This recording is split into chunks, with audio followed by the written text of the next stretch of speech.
Hello friends. स्वागत है आपका हमारे इस ऑनलाइन लर्निंग प्लेटफॉर्म पर। सो ये हमारी एचपीजी के जो प्रीवियस ईयर जो हम डिस्कस करेंगे उसका ये फर्स्ट पार्ट है। तो इसमें हम क्या करेंगे कि जितने भी हिमाचल प्रदेश जीके के जो प्रीवियस ईयर क्वेश्चन पेपर में जितने भी क्वेश्चन आए थे उन सभी को हम इस सीरीज़ में डिस्कस करेंगे। क्योंकि मैंने एक चीज़ देखी है कि जो Himachal Pradesh staff selection commission हो या फिर Himachal Pradesh public service commission हो, इन दोनों एग्ज़ाम में जो है प्रीवियस ईयर क्वेश्चंस को ज़्यादा वेटेज दी जाती है। कि मैंने देखे हैं कि ज़्यादातर क्वेश्चन जो है ना वो रिपीट होते हैं। जब ये सीरीज़ आगे बढ़ेगी तो आप खुद भी जान जाएंगे कि यहाँ से जितने भी क्वेश्चन हैं ये फिर रिपीट होने लग पड़ेंगे बाद में पहुँचते पहुँचते जब हम आगे डिस्कस करते जाएंगे और भी पेपर। तो बस यही इसका मोटिव रख के हमने ये सीरीज़ स्टार्ट की है। तो चलिए फर्स्ट क्वेश्चन देख लेते हैं। फर्स्ट हमारा 151 से हमारा क्वेश्चन है फर्स्ट। ये क्वेश्चन है हमारा कि गंबर खड is the tributary of which river. ये गंबर खड किसकी सहायक नदी है? तो ये हमारी किसकी सहायक नदी है? तो ऑप्शन डी सतलुज की सहायक नदी है हमारी। तो बाकी और भी सतलुज की अगर आपको सहायक नदियाँ पता हो तो जैसे आपकी स्पीति होगी, फिर बसपा होगी आपकी, स्पीति आ गई आपकी, बसपा हो गई, फिर नोगली खड आ गई आपकी, फिर जो आपकी मंडी में इमला बिमला वैली है तो वहाँ पे भी दो रिवर्स हैं, इमला और बिमला, वो भी सतलुज की सहायक नदियाँ हैं। तो ये आपकी होगी सतलुज की कुछ सहायक नदियाँ। फिर उसके बाद अगर हम नेक्स्ट क्वेश्चन देखें तो नेक्स्ट क्वेश्चन है हमारा पास Gadasru lake is located in which district of HP. तो गड़ासरू लेक जो है हमारी किस जिले में अवस्थित है हिमाचल प्रदेश के? तो ये चंबा जिले में है हमारी। अब चंबा जिला में और आपकी कौन कौन सी लेक्स हैं या फिर और कौन कौन सी झीलें हैं? तो आपको पता ही होगा कि ये खजियार सबसे इम्पोर्टेंट खजियार है आपकी, फिर आपकी महाकाली लेक है, फिर आपकी चंद्रकूप लेक है आपकी, चंद्रकूप लेक है, महाकाली है, खजियार है, लामा डल लेक है, फिर और जो आपकी चमेरा झील है। इस तरह की आपकी चंबा में कुछ इस तरह की झीलें हैं। और चंबा में जो मैंने आपको खजियार झील बताई तो उसको जो है खजियार जो है, जो खजियार एक प्लेस भी है वहाँ पे, तो उसको जो है मिनी स्विट्ज़रलैंड का दर्जा भी दिया गया था। वो किसके द्वारा दिया गया था? बिली पी ब्लेजर के द्वारा। बिली पी ब्लेजर के द्वारा कब दिया गया था? 4 जुलाई 1992। तो बिली पी ब्लेजर के द्वारा जो खजियार जो हमारा प्लेस है उसको मिनी स्विट्जरलैंड का दर्जा भी दिया गया था। ये भी कई बार क्वेश्चन में पूछा गया है। नेक्स्ट क्वेश्चन है total number of administrative sub division in district Hamirpur of HPs. तो डिस्ट्रिक्ट हमीरपुर में कितने प्रशासनिक उपमंडल है? तुम्हारे 5 प्रशासनिक उपमंडल है। तो कई बार पूछ भी लिया जाता है कि कौन कौन से हैं। तो पहला हमारा आ गया बड़सर, फिर है आपका भोरंज, भोरंज आ गया आपका, बड़सर आ गया, फिर आपका है एक हमीरपुर भी है, फिर सुजानपुर टेरा है, और जो आपका एक और बस्ता है वो है आपका नदौन। तो ये आपके 5 जो है प्रशासनिक उपमंडल है हमीरपुर ज़िले में। तो यहाँ पे आपका जो ऑप्शन ए था 5 वो सही हो जाना था। फिर नेक्स्ट क्वेश्चन है हमारा Pahari Gandhi Baba Kanshiram belong to which district of HP. तो पहाड़ी गांधा बाबा कांसीराम हिमाचल प्रदेश के किस जिले से संबंधित है? तो ये कांगड़ा जिले से संबंधित थे। और जो पहाड़ी गांधी बाबा जो थे ये कांगड़ा जिला में कहाँ से थे ये भी कई बार पूछ लिया जाता है। तो एक प्लेस है हमारे पास यहाँ पे डड्डा सिबा, ये डाडा सिबा बोलते हैं जिसको, जो कि देहरा गोपीपुर है उसकी तरफ ही है हमारे पास। डड्डा सिबा आपको याद रखना है कि वहाँ से थे हमारे पहाड़ी गांधा बाबा कांसीराम, पहाड़ी गांधी बाबा कांसीराम। इसके बाद जो नेक्स्ट क्वेश्चन है Losar festival is celebrated in which district of HP. तो ये कुल्लू में होता है, सिरमौर में होता है, ये मंडी में होता है, ये नन ऑफ दीज है। तो इसका जो राइट आंसर था वो था नन ऑफ दीज। क्योंकि जो हमारा लोसर जो फेस्टिवल है ना वो हमारा लाहौल एंड स्पीति डिस्ट्रिक्ट में होता है। तो लोसर फेस्टिवल क्यों मनाया जाता है? ये जो हमारे बुद्धिस्ट जो मोंक होते हैं या बुद्ध धर्म को जो मानने वाले लोग हैं वो लोसर फेस्टिवल को मनाते हैं। और वो क्यों मनाते हैं? जब हमारा न्यू ईयर स्टार्ट होता है तब इनके द्वारा जो है लोसर फेस्टिवल मनाया जाता है। तो ये था हमारा 155 क्वेश्चन, इसका आंसर हो जाएगा नन ऑफ दीज।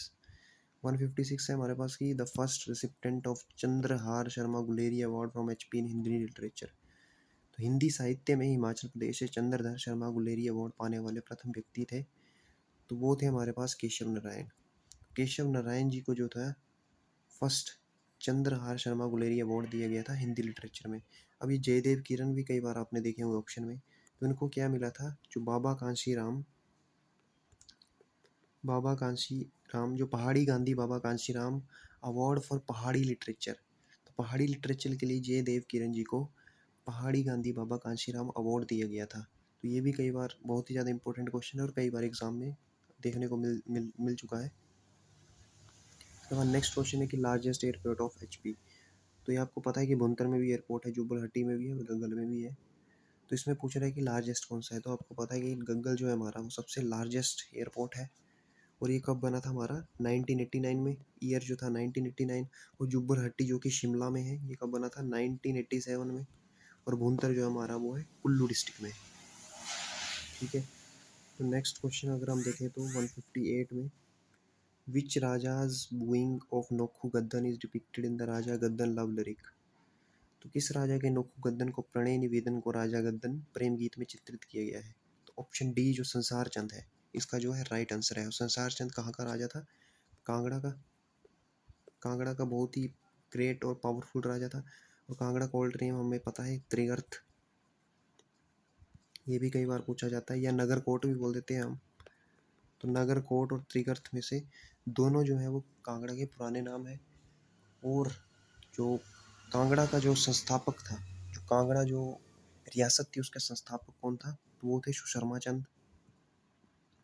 सुशर्मा चंद जो थे वो कांगड़ा के संस्थापक थे। ये भी आपको याद होना चाहिए और ये कई बार एग्जाम में पूछा भी जा चुका है। नेक्स्ट क्वेश्चन है, who ruled over Chamba in 680 AD. तो 680 एडी के समय में चंबा पर किसने रूल किया था, कौन थे वो, साहिल वर्मन थे या लक्ष्मण वर्मन थे या चंपावती थी या नन ऑफ दिस था। इसका जो राइट आंसर है ना वो है नन ऑफ दिस। क्योंकि 680 एडी में जो चंबा पे राज करने वाले जो थे वो थे मेरू वर्मन। मेरू वर्मन जो थे वो 680 एडी में चंबा पे राज करने वाले, शासन करने वाले राजा थे। हम चंबा के बारे में आपको और चीज़ें बता दूं कि चंबा का जो संस्थापक थे वो थे मारू वर्मन, जो कि चंबा जो है हमारा 550 एडी में संस्थापना हुई थी चंबा रियासत की। और उसके संस्थापक जो थे वो मारू वर्मन थे। अब नेक्स्ट क्वेश्चन है, in which year Himalayan hill state regional council formed, यानी कि HHSRC, Himalayan hill state regional council जो थी हमारी 1946 में फॉर्म हुई थी। और इसके जो प्रेसिडेंट थे वो थे स्वामी पूर्णानंद। ये भी काफ़ी बार पूछा गया है कि स्वामी पूर्णानंद जो थे वो Himachal hill state regional council जे के थे प्रेसिडेंट थे। और इसकी फाउंड हुआ था वो 1946 में हुआ था। नेक्स्ट क्वेश्चन है, who was the first chief secretary of HP. बहुत ही ज़्यादा इंपॉर्टेंट क्वेश्चन है, कई बार पूछा जा चुका है, मैंने कई बार देखा है ये क्वेश्चन। हिमाचल प्रदेश के प्रथम मुख्य सचिव कौन थे, तो ये थे KL मेहता। बाकी अगर और अदर ऑप्शन को भी हम देख लें तो NC मेहता, ये भी काफ़ी ज़्यादा इंपॉर्टेंट है। तो ये कौन थे, हमारे चीफ कमिश्नर थे, हमारे फर्स्ट चीफ कमिश्नर यानी कि मुख्य आयुक्त। जो हमारे फर्स्ट मुख्य आयुक्त या चीफ कमिश्नर थे वो थे NC मेहता। और S चक्रवर्ती का आपको पता ही हो गया, हमारे कौन थे, फर्स्ट गवर्नर थे हिमाचल प्रदेश के, यानी कि पहले राज्यपाल थे हिमाचल प्रदेश के। नेक्स्ट क्वेश्चन है, which is the largest ginger producing district in HP। Himachal Pradesh में सर्वाधिक अदरक उत्पादक जिला कौन सा है, तो ये है सिरमौर हमारा। तो सिरमौर में सबसे ज़्यादा अदरक उत्पादन होता है। और उसके बाद अगर मैं सिरमौर में और चीज़ की बात करूँ तो इसको सिरमौर में जो एक जगह आती है राजगढ़, तो राजगढ़ को क्या है, पीच बॉल ऑफ इंडिया भी कहा जाता है, कि जहाँ वहाँ पे सबसे ज़्यादा आड़ू का उत्पादन होता है। फिर अगर सोलन की बात करें तो सोलन को जो है मशरूम वैली कहा जाता है, यहाँ पे सबसे ज़्यादा मशरूम का उत्पादन होता है। ऊना की बात करें तो ऊना का जो पुराना नाम था वो था जसवा। और ऊना में जो अगर एक और इम्पोर्टेंट क्वेश्चन पूछा जाता है कि ऊना में द सोर ऑफ ऊना, कि कौन सी रिवर को सोर ऑफ ऊना कहा जाता है, तो वो है स्वान रिवर। ये भी कई बार बहुत बार कुछ पूछा गया है। और हमीरपुर के बारे में मैंने आपको ऊपर बता ही दिया है कि हमीरपुर में और भी चीज़ें हैं हमीरपुर में, जैसे सबसे ज़्यादा घनत्व, जनसंख्या घनत्व वाला जो एरिया है वो हमीरपुर है। और कितनी जनसंख्या घनत्व है यहाँ पे, 406 वर्ग किलोमीटर। ठीक है। और हमीरपुर मैंने बता दिए 5 प्रशासनिक मंडल है, कौन कौन से हैं, बड़सर है आपका, नदौन है, सुजानपुर टेरा है, हमीरपुर है और भोरंज है। और हमीरपुर में एक और मैं आपको बता दूं कि सबसे ज़्यादा साक्षरता दर वाला जो जिला है हिमाचल प्रदेश का वो भी हमीरपुर है। लेकिन यहाँ पे जो इसका राइट आंसर था वो था Sirmaur. Binwa hydro electric project is located in which district of HP. तो बिनवा जो हाइड्रो इलेक्ट्रिक प्रोजेक्ट है कौन से जिले में है? मंडी में है, कुल्लू में है, चंबा है, नन ऑफ दिस है। इसका आंसर जो है वो नन ऑफ दिस है, क्योंकि बिनवा जो हाइड्रो इलेक्ट्रिक प्रोजेक्ट है ना वो कांगड़ा में है। और कांगड़ा में भी जो आपका बैजनाथ वाला जो एरिया है उसके आसपास है। तो बिनवा जो हाइड्रो इलेक्ट्रिक प्रोजेक्ट आपको याद रखना है कि कांगड़ा जिला में है। तो इसका जो राइट आंसर था ऑप्शन डी था। नेक्स्ट हमारा लास्ट क्वेश्चन इस वीडियो का वो है लिट्टन मेमोरियल इज लोकेटेड इन। जो आपका लिट्टन मेमोरियल है तो कौन से डिस्ट्रिक्ट या कौन सी प्लेस पे लोकेटेड है, यहाँ पे पूछने का असली ये कारण था कि लिट्टन मेमोरियल जो है वो कौन से प्लेस पे लोकेटेड है हिमाचल प्रदेश में। क्या वो डलहौजी में है या धर्मशाला में है, सुंदरनगर में है, या इन सभी में से कहीं पर भी नहीं है। तो इसका जो राइट आंसर है ना वो भी ऑप्शन डी है, इनमें से कोई नहीं, क्योंकि जो हमारा लिट्टन मेमोरियल है वो है नाहन में। नाहन में आपका, और वो किस डिस्ट्रिक्ट में है? सिरमौर में। और नाहन में आपको एक और जो फेमस प्लेस देखने को मिलेगा वो है महिमा लाइब्रेरी। जो महिमा लाइब्रेरी है ना वो भी आपकी नाहन में है। और सिरमौर के बारे में मैंने आपको ऊपर बता ही दिया कि राजगढ़ जो है इसका पीच वॉल ऑफ इंडिया कहा जाता है। फिर सिरमौर में आपके और भी जो चीज़ें थी वो ऊपर पूछी गई थी सिरमौर के बारे में। जिंजर प्रोड्यूस सबसे ज़्यादा सिरमौर में ही पैदा होता है। तो ये था हमारा आज की वीडियो, जिसमें कि हमने जो एक प्रीवियस ईयर पेपर में हमारे पास जो हिमाचल जीके को प्रश्न जो आए थे वो हमने डिस्कस किए। इसी तरह से हम डेली वीडियो लाते रहेंगे। अगर आपको पसंद आई हो वीडियो तो लाइक ज़रूर करें, हमारे चैनल को सब्सक्राइब कर लें, क्योंकि ऐसी वीडियो आपको हर बार देखने को मिलेंगी। और मैं कोशिश करूँगा कि डेली ऐसी वीडियो आती रहें। और इसमें जो है हम ना एक इसमें जैसे 15 क्वेश्चन हमने डिस्कस किए हैं, इस पेपर में 15 क्वेश्चन थे। तो इसमें मुझे लगता है कि आपको लगभग 30 से 40 क्वेश्चन का पता चल चुका होगा, क्योंकि हमने ऑप्शन से भी डिस्कस किए हैं चीज़ें। ऐसे ही हम आगे डिस्कस करते रहेंगे। आप चैनल को सब्सक्राइब करके रख लें बस।